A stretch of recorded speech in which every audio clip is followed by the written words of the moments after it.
সিংহের মতো গর্জন করার ক্ষমতা কি আপনি হারিয়ে ফেলেছেন?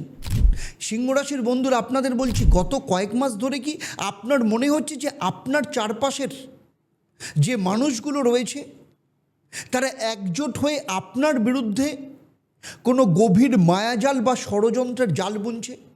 আপনি যার জন্য সব থেকে বেশি ত্যাগ স্বীকার করছেন সেই মানুষটাই আপনার আত্মসম্মানে চরম আঘাত দিচ্ছে।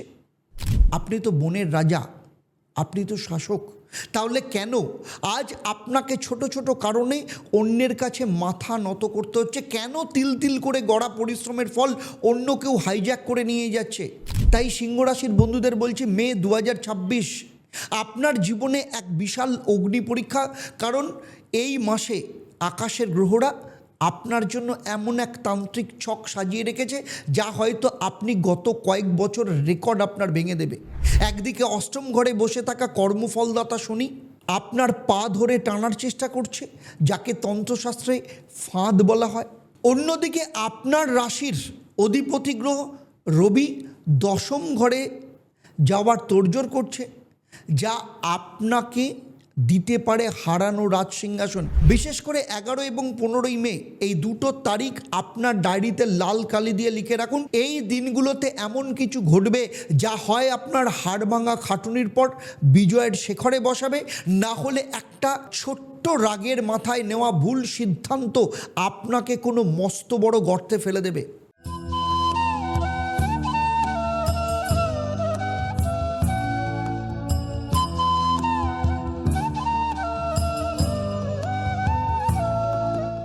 ওম একং ব্রহ্ম প্রেমং পরমম। নমস্কার, আমি আপনাদের জ্যোতিষগুরু আচার্য দেবদত্ত। দীর্ঘ 28 বছরের অভিজ্ঞতা এবং 1.5 লক্ষের ওপর মানুষের জীবনকে খুব কাছ থেকে দেখার পর যে প্র্যাকটিক্যাল বিষয়কে আমি চিনেছি, আজ তন্ত্র এবং জ্যোতিষের আলোয় সেই সত্যটা আপনাদের সামনে তুলে ধরব। কেন আপনার উন্নতি বারবার দরজার সামনে এসে ফিরে যাচ্ছে, আর মে মাসে ঠিক কোন দিন আপনার পকেটে টাকার জোয়ার আসবে, সেটা জানতে ভিডিওটা শেষ পর্যন্ত দেখুন, 1 সেকেন্ডও মিস করবেন না। কারণ আজ সিংহ রাশির মে মাসের তন্ত্রভিত্তিক ময়না তদন্ত করব। তবে তার আগে বলি, আমার এই আলোচনা আপনার জন্মরাশি এবং মে মাসে যে গ্রহদের গোচর তার উপর ভিত্তি করে। কারণ আপনি সিংহ রাশি হলেও আপনার বাড়িতে যদি অন্য কেউ সিংহ রাশির জাতক বা জাতিকা থাকেন, তার সাথেও মিলিয়ে দেখে নেবেন আপনার জন্মছক সবার থেকে আলাদা। সেখানে নবগ্রহের অবস্থান, আপনার যে বর্তমানে মহাদশা, অন্তর্দশা, প্রত্যন্ত দশা চলছে, আপনার হাতের অবস্থান কিংবা আপনার বাস্তুর অবস্থান, এই সমস্ত কিছুর কম্বিনেশনের উপর নির্ভর করে আপনি কতটা ফল পাবেন কিংবা কতটা ফল পাবেন না। তাই আমার এই আলোচনার মধ্য দিয়ে কোথাও আপনার যদি মনে হয় যে আমি যা বলছি সেই অনুযায়ী আপনার জীবনে ফল আপনি পাচ্ছেন না, তাহলে বলবো আপনার ক্ষেত্রে দুটো সহজ রাস্তা। এক, আপনি কাউকে দিয়ে আপনার জন্মছক, আপনার হাত এবং বাস্তুটাকে বিচার করিয়ে নিন। আর না হলে শনিবার দিন চলে আসুন 6:30টার সময়, আমি থাকি আপনাদের সাথে সরাসরি লাইভ ফোন ইন অনুষ্ঠানে, যেখানে ফোন করে আপনারা জেনে নিতে পারেন আপনার জীবনের সমস্যা কোথায় এবং সেখান থেকে বেরোনোর রাস্তাটা কী। দেখুন, এবারে আসবো যে মে মাসে গ্রহদের বিন্যাস কী হতে চলেছে। দেখুন, সিংহ রাশি মানে হচ্ছে অগ্নিতত্ত্বের রাশি, সূর্যের রাশি। মে মাসের শুরুতে আপনার প্রথম ঘরেই বসে রয়েছে কেতু, যেটা আগে থেকেই রয়েছে আপনার নিজের ঘরে, যা আপনার হৃদয় চক্রকে কিছুটা বিভ্রান্ত করে রেখেছে। আপনার মনে হবে আপনি সব বুঝতে পাচ্ছেন, সঠিক সময় সঠিক সিদ্ধান্ত নিতে পারছেন না। আর ঠিক উল্টো দিকে সপ্তম ঘরে মায়াবী রাহু বসে রয়েছেন, আপনার সম্পর্কে ফাটল ধরানোর চেষ্টা করছেন। আর অষ্টম ঘরে মীন রাশিতে শনিদেব বসে থেকে দীর্ঘদিন ধরে আপনার ধৈর্যের পরীক্ষা নিচ্ছেন। একে তন্ত্রশাস্ত্র মতে বলে অষ্টম শনির দহন। কিন্তু আসল ম্যাজিক শুরু হবে কবে থেকে? 11ই মে থেকে, যখন সেনাপতি মঙ্গল আপনার ভাগ্যস্থানে প্রবেশ করবে এবং মহাশক্তি যোগ করবে, কারণ সেটা মেষ রাশি, নিজের ঘর। 15ই মে আপনার রাশির অধিপতি গ্রহ সূর্য রবি দশম ঘরে গিয়ে দিগ্বল লাভ করবে। তন্ত্র মতে রাজা যখন নিজের কেল্লায় ফেরে তখন সে অজেয় হয়ে ওঠে। একাদশ ঘরে দেবগুরু বৃহস্পতি এই পুরো মাস আপনাদের জন্য এক অলৌকিক রক্ষা কবচ হিসেবে কাজ করবে। তাহলে চলুন দেখি সেক্টর ভিত্তিক কী প্রভাব ফেলতে চলেছে। প্রথমেই আসবো স্বাস্থ্য, মানসিক অবস্থা। দেখুন, স্বাস্থ্যের দিক থেকে এই মাস অত্যন্ত গুরুত্বপূর্ণ। প্রথম ঘরে কেতুর অবস্থানের কারণে এই মাসের প্রথমার্ধে হৃদয় চক্রের জন্য আপনার মনের মধ্যে এক অদ্ভুত বৈরাগ্য বা একাকিত্ব, একটা লোনলিনেস ফিল আপনি করতে পারেন। আপনার মনে হবে আমি সবার জন্য করছি, কিন্তু কেউ আপনাকে বুঝছে না। অষ্টমে শনির প্রভাবে হঠাৎ করে পুরনো কোনো হাড়ের ব্যথা বা কোমরের ব্যথায় যারা দীর্ঘদিন ধরে ভুগছেন, মে মাসে আপনাদের সাবধানতা অবলম্বন করতে হবে। তন্ত্রমতে মনে রাখবেন, আপনার ইচ্ছা শক্তি হলো আপনার সবথেকে বড় কবচ। 11ই মে মঙ্গল যখন আপনার ভাগ্যস্থানে থাকবে তখন আপনার জীবনী শক্তি বহুগুণ বেড়ে যাবে। 15ই মে সূর্য রবি দশম ঘরে যাওয়ার পর আপনার তেজ এবং আত্মবিশ্বাস ফিরে আসবে। তবে সিংহ রাশির জাতক জাতিকাদের জন্য এই মাসে হার্টের বা চোখের সমস্যাকে অবহেলা করা একদম উচিত হবে না। যদি দেখেন কোনো কারণ ছাড়াই শরীর অবশ লাগছে, মন ভারাক্রান্ত লাগছে, তবে বুঝবেন আপনার ওপর কেউ নেতিবাচক শক্তির প্রভাব খাটাতে চাইছে। তন্ত্র মতে আপনার খারাপ করার চেষ্টা করছে। এবারে আসবো চাকরি এবং কেরিয়ার। চাকরিজীবীদের জন্য এই মাসটা হবে একদম ঐতিহাসিক পরিবর্তনের মাস। যারা মাস ধরে অফিসে নানা রকম কারণে বিপর্যস্ত ছিলেন, পদোন্নতি হচ্ছিল না, 15ই মে সূর্য রবি দশম ঘরে আসার পর আপনার বস আপনার যোগ্যতাকে স্বীকার করবে। 11ই মে মঙ্গল যখন আপনার ভাগ্যস্থানে আসবে তখন প্রশাসনিক ক্ষমতা বাড়বে, নতুন কোনো প্রজেক্টের দায়িত্ব পেতে পারে। তবে সাবধানও থাকতে হবে, কারণ অষ্টমে শনি কাজের জায়গায় কোনো গুপ্ত ষড়যন্ত্র করতে পারে। শনির তৃতীয় দৃষ্টি রয়েছে আপনার দশম ঘরে। সহকর্মীদের সাথে তর্কে জড়াবেন না, কারণ তন্ত্রশাস্ত্র বলে শত্রু বিনাশ তখনই হয় যখন আপনি নিজের শক্তি গোপন রাখেন। যারা সরকারি চাকরির চেষ্টা করছেন তাদের জন্য মাসের শেষ 15 দিন অত্যন্ত ভালো হতে পারে। আপনার তেজ দেখে সবাই অবাক হয়ে যাবে। যদি দেখেন সব ঠিকঠাক থাকা সত্ত্বেও বারবার কাজে বাধা আসছে, তবে বুঝবেন কর্মক্ষেত্রে কোনো তান্ত্রিক ক্রিয়া বা নেতিবাচক ক্রিয়ার মাধ্যমে আপনার জীবনে বাধা সৃষ্টি করার কেউ চেষ্টা করছে। এবারে আসবো ব্যবসা ও অর্থভাগ্য। দেখুন, ব্যবসা বা বিজনেসের ক্ষেত্রে মে মাসটা হলো লাভ বনাম লোভের লড়াই। সপ্তম ঘরে রাহু বসে আছে, যার জন্য পার্টনারশিপ ব্যবসায় সঙ্গীর ওপর বা পার্টনারের ওপর অন্ধবিশ্বাস করাটা আপনার ক্ষেত্রে খুব ভুল হতে পারে।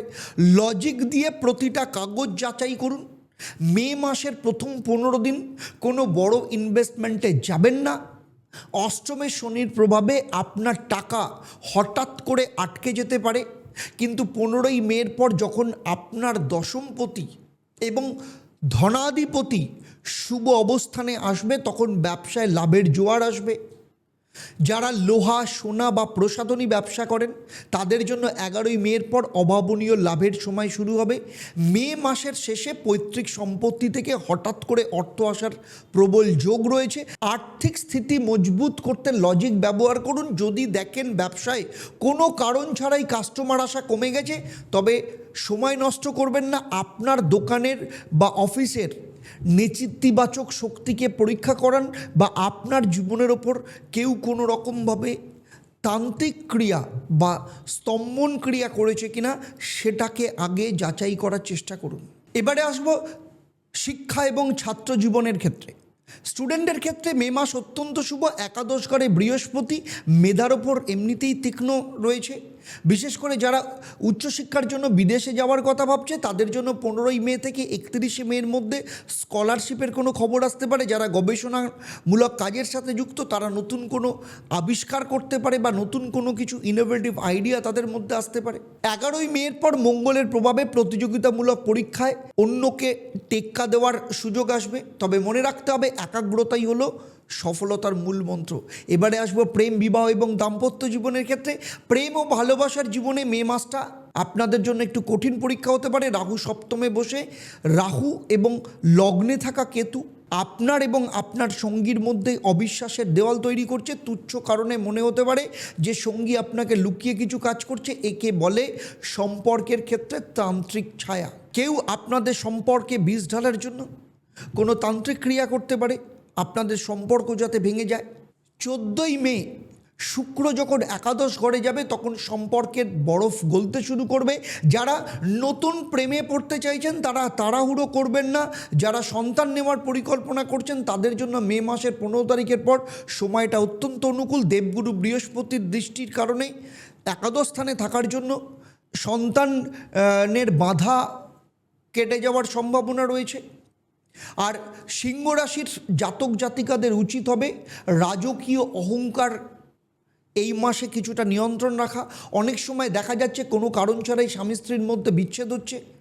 যদি এমন হয় বুঝতে হবে এটা কোনো সাধারণ গ্রহের ফের নয়, এটা বরং কোনো নেতিবাচক শক্তির খেলা, যে আপনার পরিবার, আপনার আশপাশে কেউ না কেউ বন্ধু সেজে আপনার এগেনস্টে এইসব ক্রিয়া করে যাচ্ছে।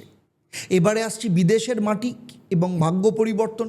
নবম ঘরে মঙ্গলের অবস্থান নির্দেশ করছে পাসপোর্ট বা ভিসার জন্য দীর্ঘদিনের অপেক্ষা যারা করছে তাদের জন্য জট খুলবে। বিদেশের থেকে কোনো কোম্পানি থেকে বড় কোনো খবর আসতে পারে মে মাসের তৃতীয় সপ্তাহে। বিশেষ করে ফরেন সেটেলমেন্টের জন্য এই মাসে মেষ রাশির পরেই সিংহ রাশির জন্য সবথেকে শক্তিশালী মাস। এবারে আসবো তারিখ ভিত্তিক ভাগ্য পরিবর্তনের ভবিষ্যৎবাণীর ক্ষেত্রে। সবথেকে গুরুত্বপূর্ণ যে তারিখগুলো আপনি ক্যালেন্ডারে দাগ দিয়ে রাখবেন সেটা হচ্ছে 11ই মে। আপনার জন্য ঐতিহাসিক মোড় হতে পারে। এই দিন আপনার সাহসের জোয়ার আসবে, আটকে থাকা কাজের গতি পাবে। 14 তারিখ আর্থিক প্রাপ্তির দিন, কোনো শুভ যোগাযোগ আপনার দরজায় কড়া নাড়তে পারে। 15ই মে আপনার রাজকীয় উত্থানের সূচনা হতে পারে। এই দিন থেকে আপনার মান সম্মান প্রতিপত্তি বহুগুণ বৃদ্ধি পাবে।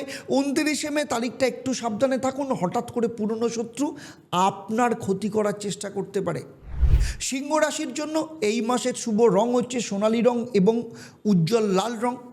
আপনার জীবনের সমস্ত বাধা কাটাতে, নেতিবাচক শক্তি দূর করতে এই মাসে আপনার ক্ষেত্রে শ্রেষ্ঠ বীজ মন্ত্র হচ্ছে ওম ঐং হ্রিং শ্রীং ঈশ্বরী মাওই নমঃ।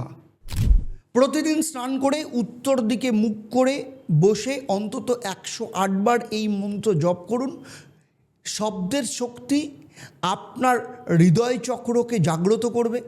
আর বাস্তুক্ষেত্রে মহা উপায় হিসাবে আপনার বাড়ির উত্তর পূর্ব কোণ বা ঈশান কোণ একদম পরিষ্কার রাখুন। সেখানে কোনো ভারী জিনিস বা জঞ্জাল জমা করবেন না। বাড়ির প্রধান দরজার সামনে একটা লাল চন্দনের স্বস্তিক চিহ্ন আঁকুন, যা আপনার বাইরের নেতিবাচক নজরকে থেকে আপনাকে রক্ষা করবে। শনিবার দিন কোনো গরিব মানুষকে সর্ষের তেল দান করুন, এটা আপনার অষ্টমে শনির প্রকোপ কমাবে। শেষে বলবো আমার প্রিয় সিংহ রাশির বন্ধুরা, সময়টা চ্যালেঞ্জের কিন্তু জয়ের সম্ভাবনা ভীষণভাবে রয়েছে। দীর্ঘ 28 বছর ধরে দেখেছি হাজার হাজার মানুষ যারা সঠিক সময় সঠিক গাইডেন্স আর তান্ত্রিক ক্রিয়ার মাধ্যমে শূন্য থেকে শিখরে পৌঁছেছেন। যদি আপনার মনে হয় যে আপনি সবসময় চেষ্টা করছেন তবু আপনার ভাগ্য খুলছে না, যদি আপনার মনে হয় আপনার ওপর কেউ নেগেটিভ প্রভাব ফেলছে বা কেউ আপনার উন্নতি তান্ত্রিক পদ্ধতিতে আটকে রেখেছে, তবে দেরি করবেন না। কারণ সাধারণ উপায়ে কাজ করলে সেই সমস্যা থেকে বেরোতে অনেক সময় লাগে এবং বুঝতে হবে যে আপনার সমস্যা কিন্তু অনেক গভীরে। তাই আপনার ব্যক্তিগত জন্মছক আর আপনার জন্মছকের এনার্জি লেভেল বিচার করতে নিচের যে নাম্বার রয়েছে সেই নাম্বার এক্ষুনি ফোন করে আপনি স্লট বুক করতে পারেন। মনে রাখবেন, ঈশ্বর কিন্তু আপনাকে ইশারা দেয়, কিন্তু সঠিক সময়ে সঠিক ক্রিয়াই হলো মানুষের জন্য সঠিক কাজ। আর ভিডিওটা ভালো লাগলে শেয়ার করবেন, কমেন্টে লিখে জানাবেন বর্তমানে আপনার লড়াইটা ঠিক কী বিষয় নিয়ে। আমি নিজে আপনার কমেন্ট পড়ব এবং সেই অনুযায়ী উত্তর দেব, আর আপনার নামে সংকল্প করব, আপনার নামে প্রার্থনা করব। তাই ভালো থাকবেন, কমেন্টে জয় ঈশ্বরী মা লিখবেন। আপনাদের প্রত্যেকের মঙ্গল হোক। দেখা হচ্ছে পরবর্তী ভিডিওতে। ওম হরি ব্রহ্ম। নমস্কার।